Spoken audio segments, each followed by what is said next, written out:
नई दिल्ली के constitution club में इंडी गठबंधन की बैठक हुई, जिसमें कई विपक्षी दल शामिल हुए। बैठक के दौरान विपक्षी दलों ने केंद्र सरकार पर जमकर निशाना साधा। हालांकि बैठक से डीएमके की दूरी ने इंडी गठबंधन की एकजुटता पर सवाल खड़े कर दिए हैं। भारतीय जनता पार्टी के प्रवक्ता संबित पात्रा ने कहा कि विधानसभा चुनाव में जिन राज्यों में कांग्रेस की हार हुई है, वहां वे एसआईआर और ईवीएम को दोषी ठहरा रहे हैं, लेकिन केरल और तमिलनाडु के नतीजों पर कांग्रेस कुछ नहीं कह रही। कांग्रेस का यही दोहरा रवैया है। मुझे तो समझ में नहीं आता है, ये एक ही टेप रिकॉर्डर ये कब से चला रहे हैं। मगर एसआईआर तो तमिलनाडु में भी हुआ, एसआईआर तो केरल में भी हुआ। तमिलनाडु में आप झटपट से वहां आप चले गए, जाके दूसरे पार्टी के साथ आपने गठबंधन कर ली और सरकार बना लिया। और डीएमके वहां बोल रही है यहां तो वोट चोरी नहीं, यहां तो एलआई ही चोरी हो गई, वहां तो एलआई चोरी हो गई। केरल में आपने सरकार बना लिया तो एसआईआर को कोस नहीं रहे। बंगाल में हार गए तो एसआईआर का रोना रो रहे। तो ये जो हाइट ऑफ हिपोक्रेसी है, ये सब हम और हिंदुस्तान देख रहा है।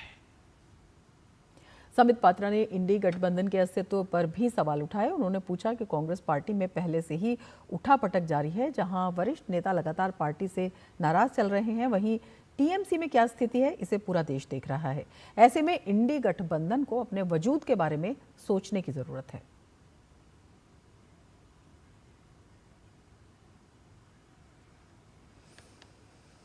आगे बढ़ते हैं। पश्चिम बंगाल में आधिकारिक तौर पर केंद्र सरकार की महत्वाकांक्षी आयुष्मान भारत प्रधानमंत्री जन आरोग्य योजना लागू हो गई है। इससे वो जुड़ गया है। इसे लेकर नई दिल्ली के विज्ञान भवन में एक विशेष कार्यक्रम में पश्चिम बंगाल सरकार और राष्ट्रीय स्वास्थ्य प्राधिकरण के बीच एमओयू पर हस्ताक्षर किए गए। इस समझौते के साथ ही पश्चिम बंगाल देश का 36वां राज्य और केंद्र शासित प्रदेश बन गया, जहां ये स्वास्थ्य योजना लागू हो गई है।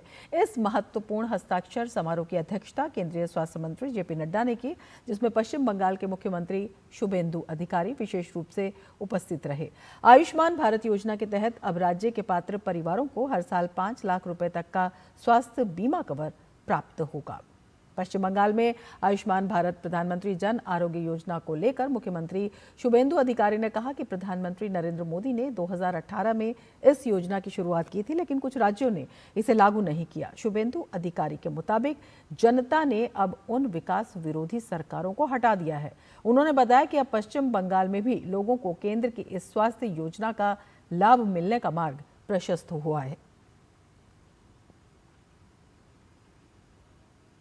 2018 23 सितंबर झारखंड का कैपिटल रांची से विश्व के सबसे लोकप्रिय नेता हमारी देश के प्रधानमंत्री नरेंद्र मोदी जी इस कर्मसूची को देशवासी के लिए शुरू किया था, लेकिन 3 स्टेट इनकार कर दिया।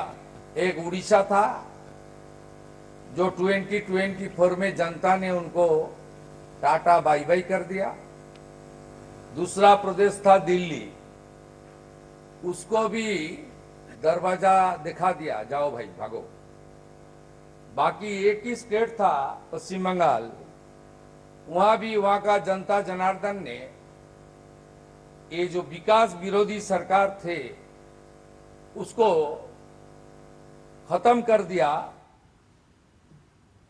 लंबी प्रतीक्षा के बाद आज वो घड़ी आई है जिसके लिए मैं लंबे समय से प्रयासरत था और जिसको शुभेंदु अधिकारी जी ने उसको कार्य रूप दिया है और आज सफल किया है। इसके लिए मैं बहुत 140 करोड़ का देश है और इसके बारे में जब हम चर्चा करते हैं तो हमें जो इम्पैक्टफुल इम्पैक्ट आ सके, इस तरीके की हमको योजना लेके आनी चाहिए।